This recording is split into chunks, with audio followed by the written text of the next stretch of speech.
This is the agenda I want to cover today, beginning with trying to describing just what view merging actually is, view or subquery merging, what the optimizer is doing. And then we'll move on to looking at how it happens. The point here is that the cost-based optimizer should do view merging for you when it is appropriate. Trust Uncle Oracle. The cost-based optimizer should look after you. But there are occasions when the cost-based optimizer simply can't do the job, and it needs help. And this is often the case, by the way, when DBAs and developers actually have to work together. There's a novel concept, isn't there? Now, in an ideal world, the developer writes code that fills a business need, and the DBA configures the database to run that code efficiently. Well, sometimes that clean distinction simply doesn't work. And that's why our flagship SQL tuning course is for developers and DBAs. We have to work together on this. Now, what do I mean by that? The developers need to understand what the database is doing to the SQL. And that's a particular case where view merging can often cause problems.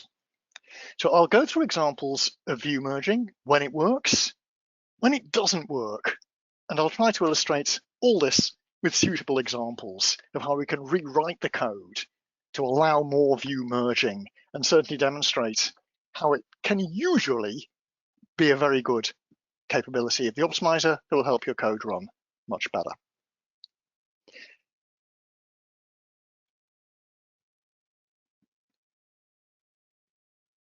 So, first, terminology. Title of this slide, view or subquery merging.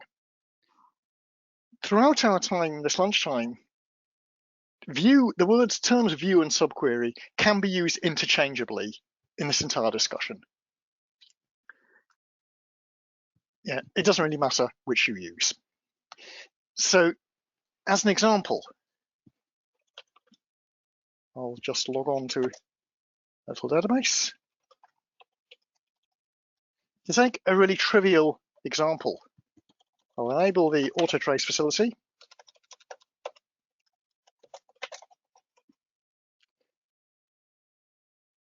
And if I were to create a view, create view v1 as select star from depth, you can't get simpler from that. And then I run a query, select star from v1.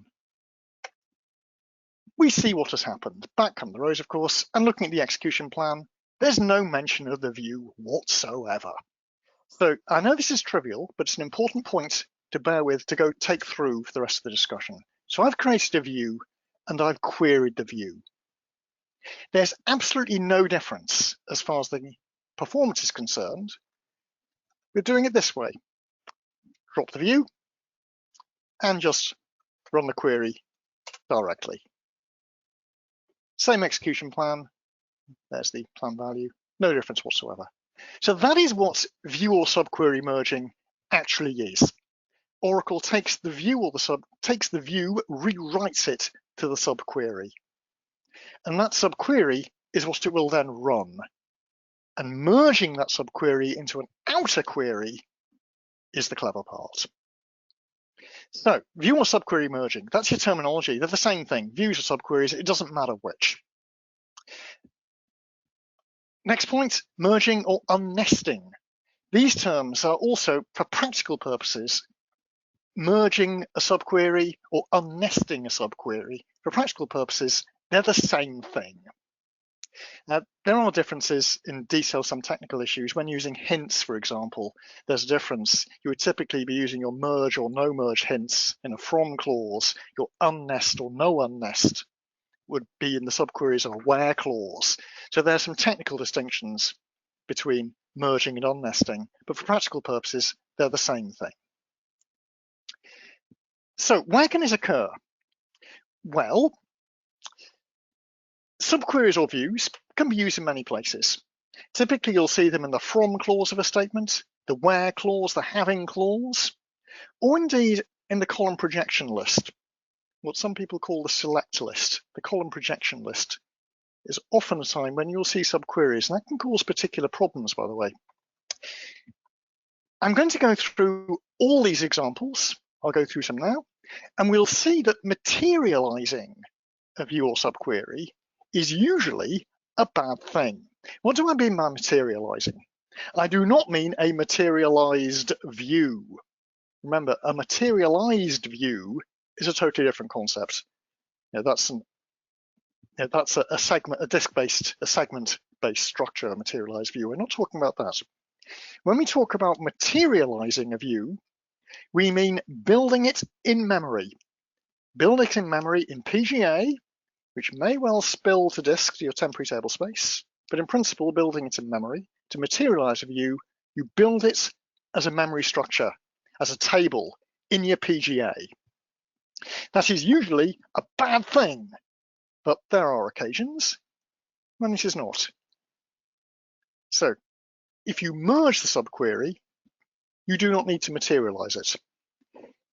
If for one reason or another the subquery is not merged, it will be materialized instead. It can get worse than that. Repeated execution of the subquery, we have to materialize it not once, but perhaps hundreds, thousands, millions of times. That's even worse. And the goal you as developers or the cost-based optimizer internally will generally be working towards, but not always, the general goal you aim towards is to merge the logic of the subquery into the calling query. So to take a few examples of where subqueries can be used and what they look like. Right, starting with, what did I have first? Starting with the from clause. As an example, I'm going to work in the HR schema at this stage. Let us say we look at the employees table. There's your primary key, and there are various foreign keys to other tables hanging off them. For example, job ID. That's a foreign key to jobs, where the join column is the primary key, which is there. Take a simple example. Let's say that our end users always want to see each employer's job. They always want to see the job. They're not interested, whenever they look at an employee, they want to see what his job actually is. Well, they're going to have to write code that does a join. They're going to have to write something on these lines. As an example, when our end users query the database, they're going to have to do something like this. Select last name, job title, department ID from employees, join jobs using job ID. And back come the results. Well, that code, obviously, I'm using simple examples here, clearly, but our end users have had to do a join. So let us say, being a nice, friendly developer, we create a view instead. So just create the view, create a replace view, emps, as select last name, job title, department ID from employees, join jobs using job ID. We create the view. What then happens when we run it? Set auto trace on explain. We run the view, and our end users say that will select star from emps, and back come all the rows. And we see the execution plan, a merge join of jobs to employees. The view has been expanded into the source query, just as with that really trivial example I gave earlier. There's no mention of the view in this. The view has been expanded. However, what if the end user makes the query a bit more complicated? Right. Perhaps he adds a join to departments. Instead of the department number, I want to get the department name as well. So our end user takes this.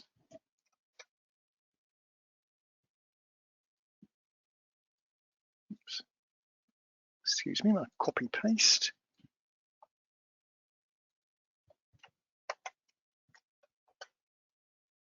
Select last name, job title, department name from emps join departments. So we do the join to departments. And again, we see no mention of the view by name. I've addressed this thing called emps. It's been merged. So that's the merge coming in. Also, in particular, in a case like this, you can see some optimization coming in as well. So now we move on to performance. Note the join order.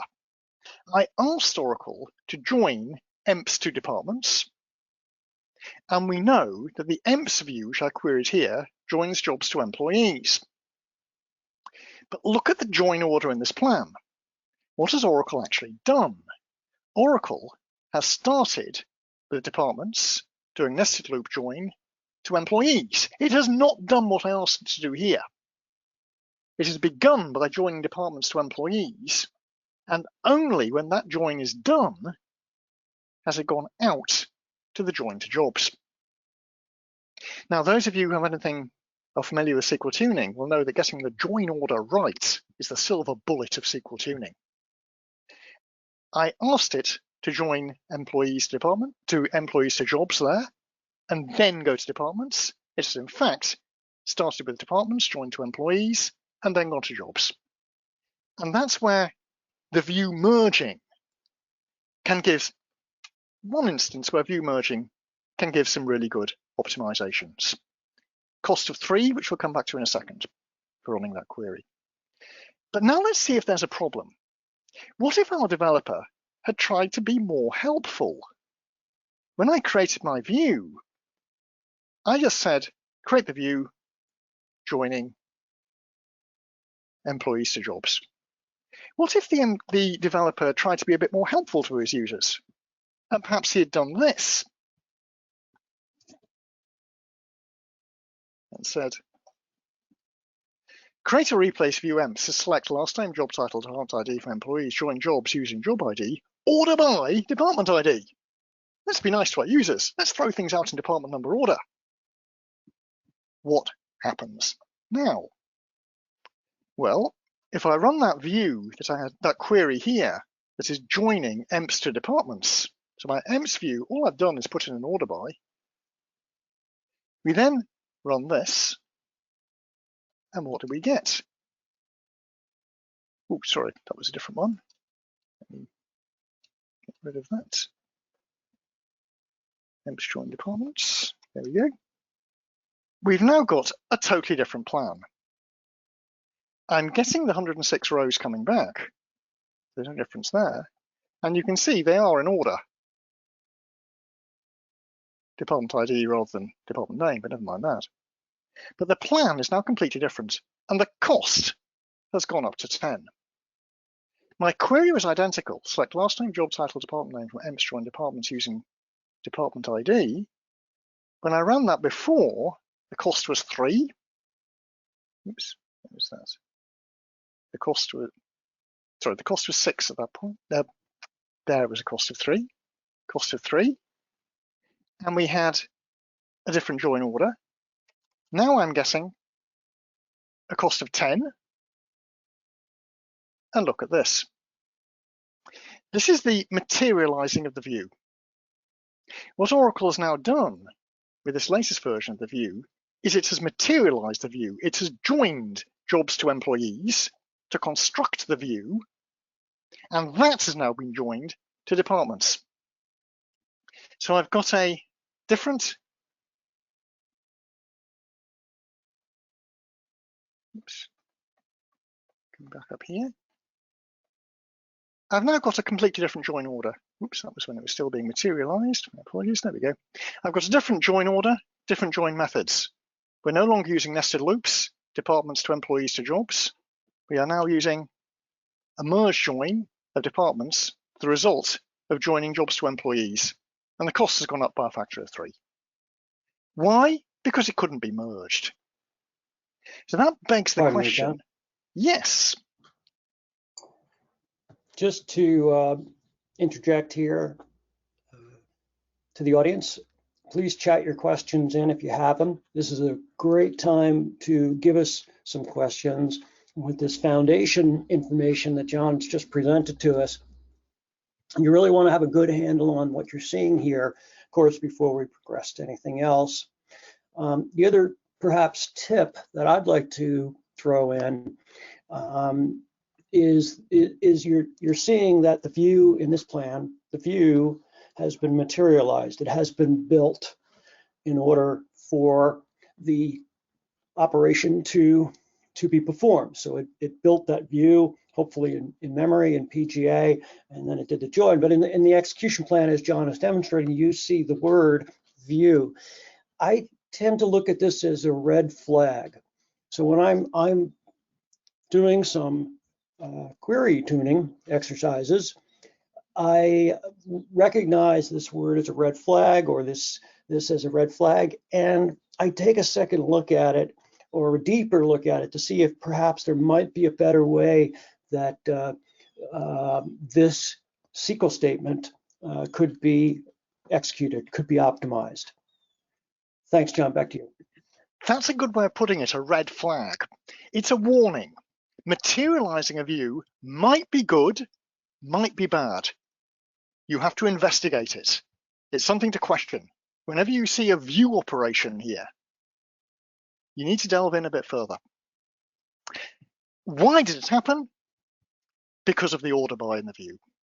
It's perfectly obvious when you think about it. To sort data, to sort a row set, you have to generate the row set. So the moment you put an order by in the view, if you query the view, Oracle has to stop what it's doing, construct the view as in memory, so it can then sort the rows. You can't sort data until you've got the complete row set. And that simple order by in the view forces Oracle to materialize it, which in this case would be a disaster, because I'm getting wrong join order, wrong join method. John, we've got a couple of questions in the queue. Good timing. How do we know it's been materialized? And is there a way to see it in the trace? I'll answer the first part of that question. You know it's been materialized because there's the word view right there in the execution plan.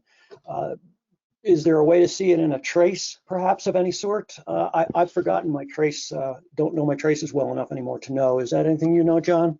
Yes, it is. You see basically the same thing in the row source section of the trace file. You see it there. You see it there in the same way. Wonderful. So, in this case, by the way, the solution is clear. If you want an order by, don't put it in the view. Put the order by in the calling query. And that's a general principle, by the way. Do not put order by, do not put ordering statements in a view. It limits the Oracle's optimizer so much. So let me drop that one because it was so bad. Drop view, emps. You could get the same result by ordering ordering the outer query, not the inner query or the view. Next case, where? And I'm going to where because, as we were saying, the red flag concept. The view operation is not always bad, sometimes it's good. So let's look at a subquery in a where clause.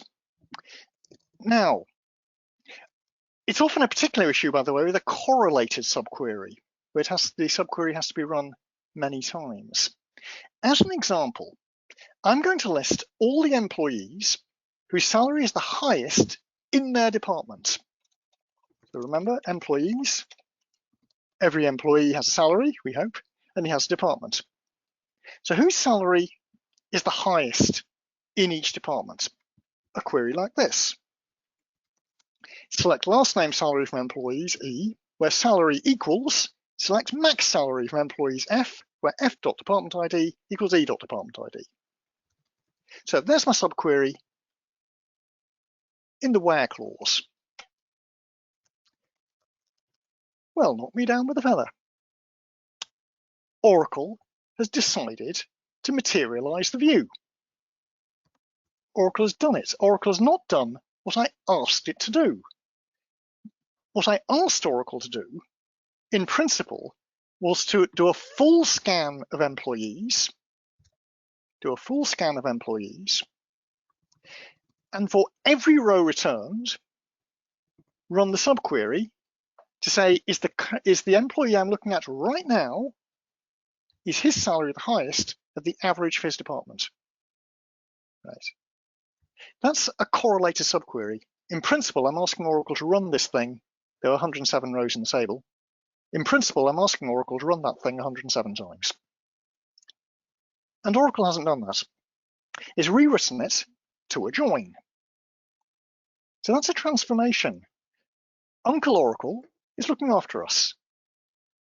It has decided to materialize that as a view and rewrite the whole thing as a join.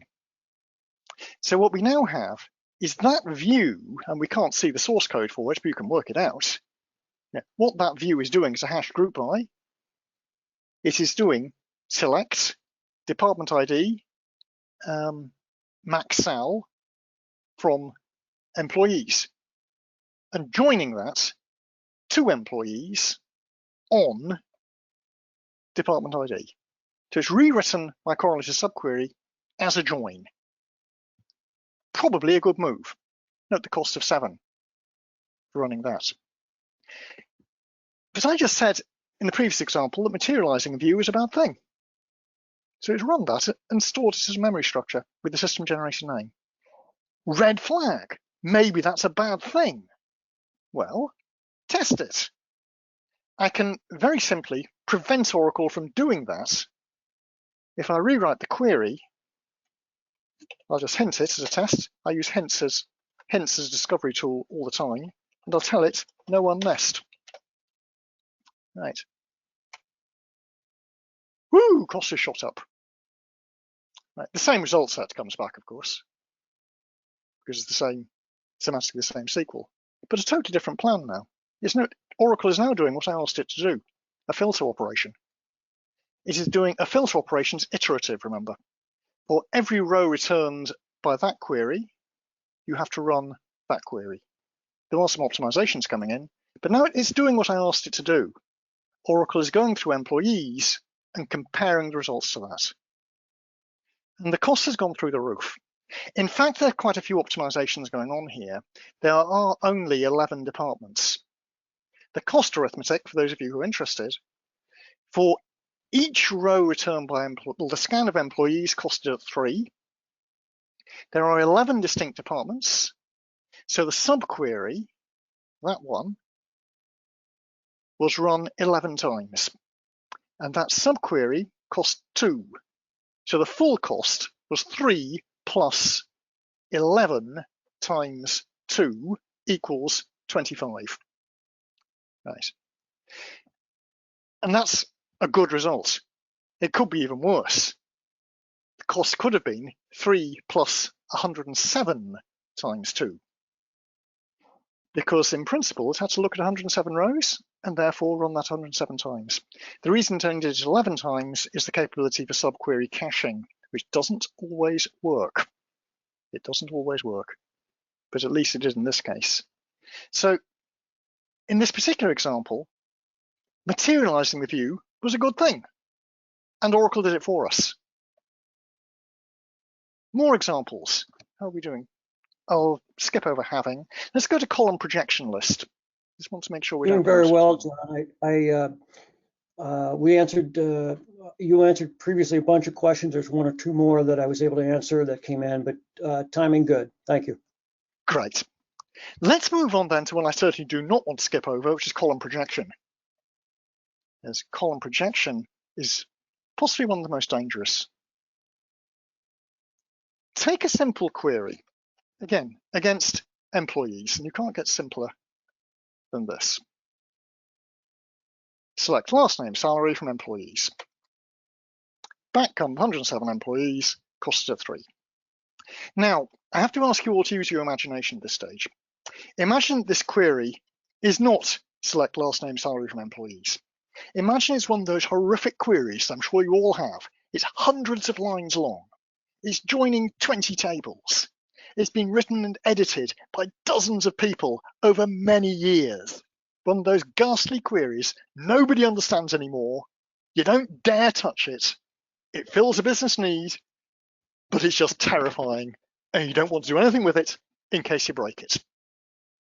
Okay, so imagine that's one of those queries. And your boss comes to you and asks you to modify it. Maybe he wants you to add the department name to the output. He wants you to add another column to it. And you look at this thing, hundreds of lines of code, and he wants you to join to another table. Do you dare do that? You don't want to touch that code at all. So you take the easy way out. You put in a subquery, perhaps like this. So the easy way is to rewrite it like this. Select last name salary, which, remember, is the original query. So select last name salary from employees, and you put that in. You just insert a scalar subquery into the column projection list. That's the lazy way to do the job. It's the minimum intervention needed. The minimum intervention needed to do what you've been asked to do, which is to add department name for the name to the query.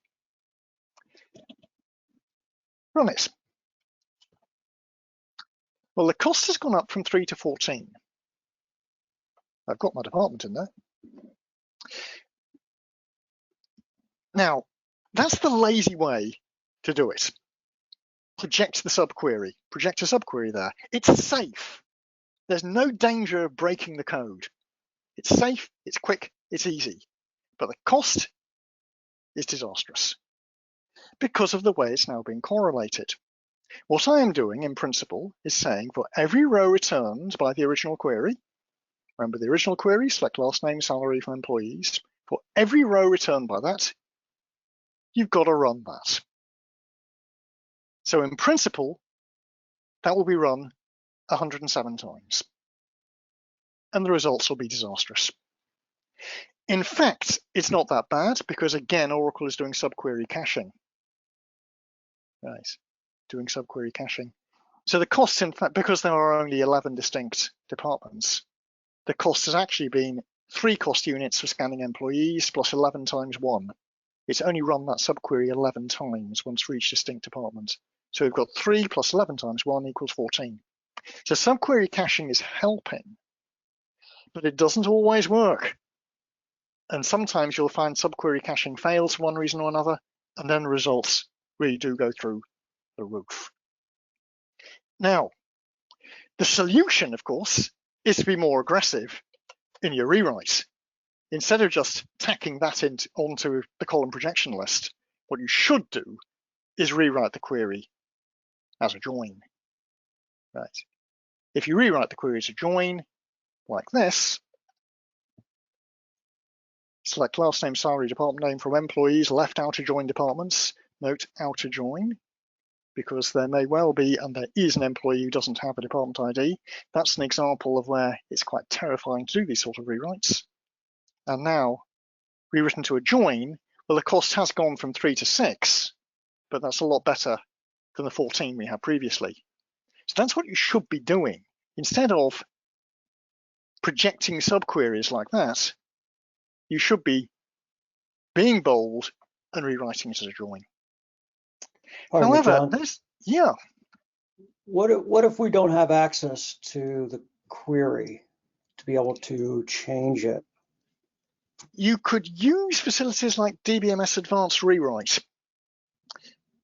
which in effect would let you have the optimizer rewrite it to your own structure on the fly.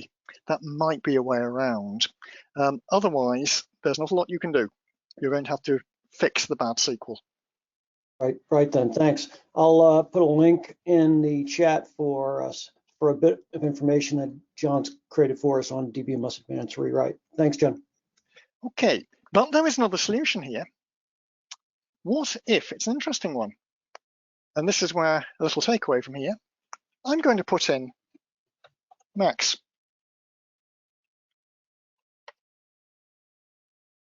So I've got my projected subquery, but I just put in that aggregation. What plan do I get now? Whee, look at that. Oracle has rewritten it to the plan I wanted. Oracle has rewritten it as an outer join. How cool is that? And that is what I got when I took the dangerous, time-consuming path of rewriting the whole query. So the optimizer itself has done it.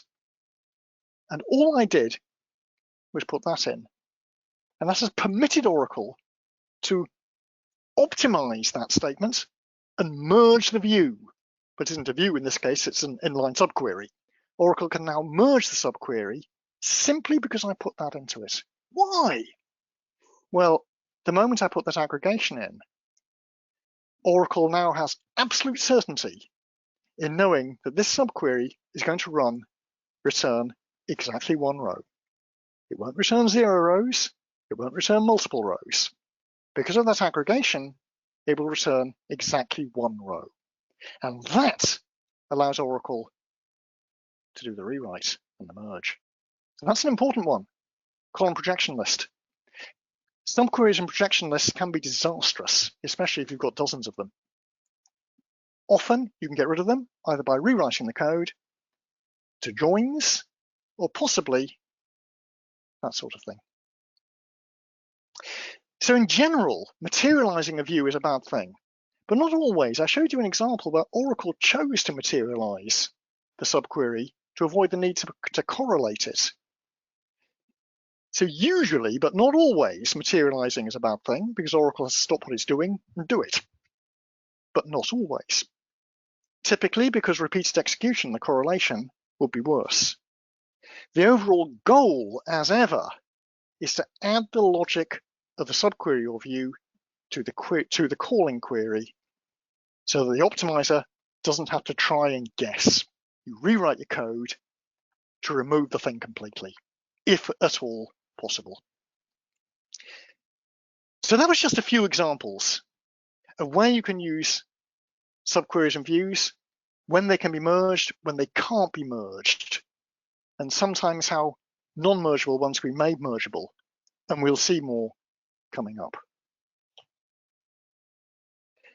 We need to be aware of the structures that will prevent merging. Any sort of sorting in a view or subquery will prevent the merging. If the view contains a construct that requires a sort, it can't be merged. Why not? Because the row set has to be generated as a memory structure so that the rows can be sorted. And what SQL constructs does that mean? Order by is the obvious one, which I demonstrated. Any sort of aggregation. If your view or subquery has a group by, has a group by in it, then the view cannot be merged because you can't group rows until you've generated the complete row set. And that particularly includes my own pet hate, which is distinct. Some people do tend to throw distinct into code when it simply isn't necessary. They're just afraid they'll get duplicates, so chuck in a distinct and get rid of them just in case. If you understand your data, you understand your queries, you understand your constraints, often you'll find that the distincts are completely unnecessary, and all they are doing is forcing Oracle to materialize the view or subquery, and the distinct perhaps isn't actually removing anything. Set operators, another case. Analytic functions. Set operators and analytic functions, they all do sorting. For the aggregation problem, here's a nice example, a rather more complex one that might give you an idea of what's going on. Take a look at this. This is I assume this is a real world example. This is just from a fairly well-known Oracle website. So here's a query that the chap came in. Hi guys, says whoever he is. My transaction system is Java-based. Well, there's a performance problem before you get any further, but never mind that. So he's got a SQL statement, which has 10 to 12 views. He says he needs to tune the views, he certainly does. And then there's a master view made up of the 10 views. So here's his problem query. So select, and he's protecting those columns. So select those columns from SD service calls, CDM organizations, GSP status, GSP category, and so on and so forth. So his query is projecting columns from 2 tables and those are his 10 or 12 views. And then we've got the join conditions coming in there. Right. So that's the query he's having problems with. Well, here we go. Now he's formatted it properly. So there's his query properly formatted. And we've got the execution plan. But look at the execution plan he's provided. So this is real world stuff here. It's only 85 rows, lines, so it's not that bad. But look at what's going on in this. The first thing he's doing, or Oracle is doing, is a full scan of rep codes text, joining through a loop to ST service calls. So that's what we're starting with, joining rep codes text to ST service calls to construct the view GSP status. Go back to his code. We are beginning by constructing GSP status. We are materializing that thing in memory. And the cost of materializing GSP status is costed at 859. Total cost for the query 23,000. Cost is 859. So we're constructing that view. And the view is joining rep codes text to ST service calls. We are then joining that to ST service calls. To cast your mind back to the query, we are joining, actually hitting ST service calls directly and then joining it all this lot. The result of that is being joined to GSP category, which is being materialized. And what's GSP category? It is in fact joining rep codes text to ST service calls. And it goes on and on. There's another view, GSP care setting, and that's joining, at least that's a different table, SDSCF text to ST service calls. That view is joining CDM services to ST service calls. So we are materializing all these views. Why are we materializing them? Look at it. Sort unique. You can bet your life there is a distinct in the source code for that view. In this posting, it doesn't show the source code for the views. And that one as well. Sort unique. That one. Sort unique. There's a distinct in each of those. And that's why the views can't be merged. You can't remove duplicates until you've generated the complete result set. So that's why they can't be merged. But then look at the problem. Taking just this one. After joining these tables, Oracle thinks there are 3,088 rows. Remove the duplicates, there are still 3,088 rows. This one is the same GSP category. After joining those, 6763 rows. Remove the duplicates, there's still 6763 rows. So these are perfect examples of views that can't be merged because they've got a distinct in them, but in fact there are no duplicates. Well, there might be, but the optimizer doesn't think there are. So what we see there is the aggregations, in this case the distinct operator, are forcing Oracle to materialize all these views, and we are hitting the same objects again and again and again because of that. I am reasonably certain that if we remove those distincts, you would probably touch ST service calls only once. And remember, each scan of it is 837 cost. And you could bring the cost of this thing down from 23,000, maybe down to 1,000. Yeah, and that's a 20-fold performance increase, bring that estimated time down significantly. So any sort of order by aggregation, set operators, analytic functions, they're going to prevent view merging. Get rid of them. See if you need them. Maybe there's some other way to get the same effects. In this case, I'm absolutely certain they're simply just not needed in most of these because there's no reduction. And if you have well-designed constraints, you understand your data, you will know whether you can get rid of these things and pull them out of the views and the subqueries. Nice. So what do you want to watch for then? Materializing a view is probably a bad thing, big red flag.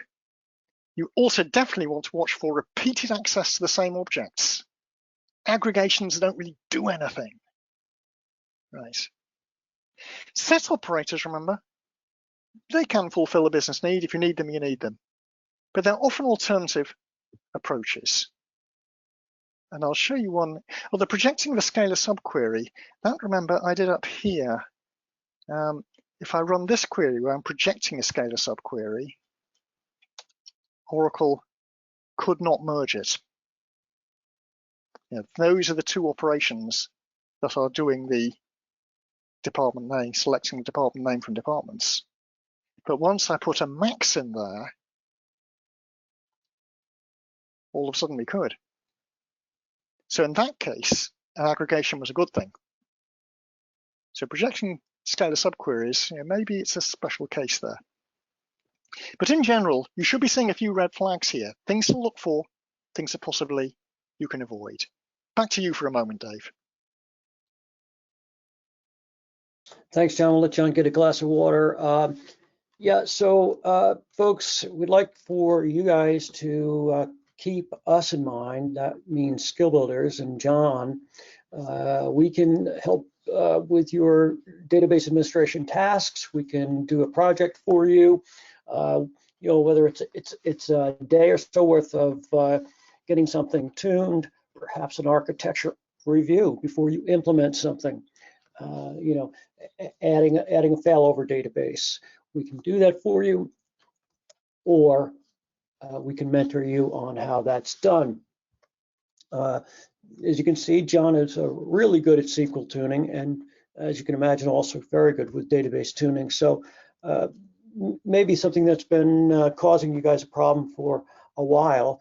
A couple hours of John looking at a problem and working with you guys might get to a fast solution.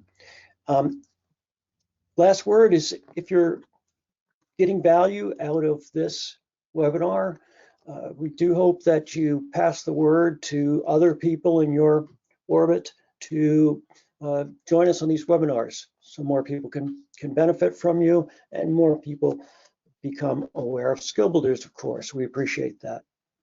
Well, thanks for listening. Back to you, John.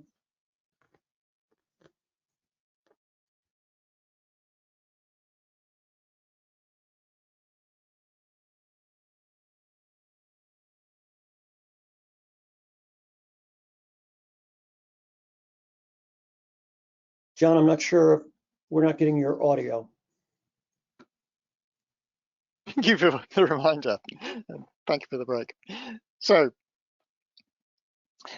what I hope I've managed to do in this simple exposition is show that view merging, subquery merging, unnesting, whatever terminology you use, as a general rule, you want view merging to occur, but there are some times when you don't. So whenever you see certain operations in an execution plan, red flags, things to be suspicious of. Whenever you see the view operation, we're seeing them here all the time, think to yourself, is that good or is it bad?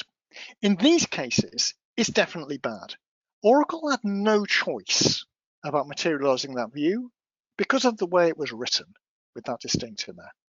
But then there are other occasions where maybe materializing the view is a good thing with capital letters. And I showed you one simple example where Oracle materialized that subquery so that it didn't have to correlate it. So usually the view operator is a bad thing if it's your view, as in this case. Usually materializing the view is a good thing if Oracle did it. How did we know that Uncle Oracle did it? It's because Uncle realized we were doing something stupid. Oracle realized that was a bad move. So he rewrote it into a join. As you can see from the fact that it's a system-generated name rather than the name that the programmer put in there. So the view operator, red flag. Work out, is the view materialized because of your code or because the CBO decided to do it? And then test with hints. whether it's a good or a bad thing to do, as you saw me demonstrate with this case. If you're not sure, put in a hint to stop it happening. See what happens. Next red flag, look for repeated access to the same objects. Again, in this example, we see so many times the same table again and again and again. In this case, it's because of not being able to, of having to materialize each view. In other occasions, it will be because of correlations. But repeated access to the same objects, sometimes that means that materializing a view will be a good thing. Maybe materialize it once and then use it repeatedly. Equivalent to having a with clause, a common table expression at the top of your code. That can sometimes help Oracle materialize it, so you only have to hit the same object once. Watch for many iterations of an operation, and the plans I've been showing, I haven't enabled the full statistics collection, so we haven't seen the number of iterations. But when you see operations being iterated many times, typically operations that are iterative, nested loop joins are iterative. A filter is iterative. We saw a few examples of iterative filters. Yes, we were having to run, not that one though, but we've seen a couple of examples of filters, meaning subqueries have had to be run repeatedly. Watch out for them as well. And sometimes materializing may actually help in that case. I don't have the example. Oh, there we go. Don't have the example to hand, unless it's just up here.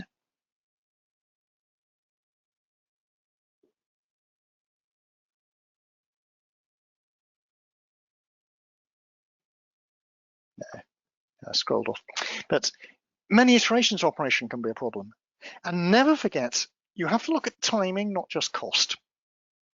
Never forget that. With regard to timing, remember in your execution plans, that column in explain plan is useless.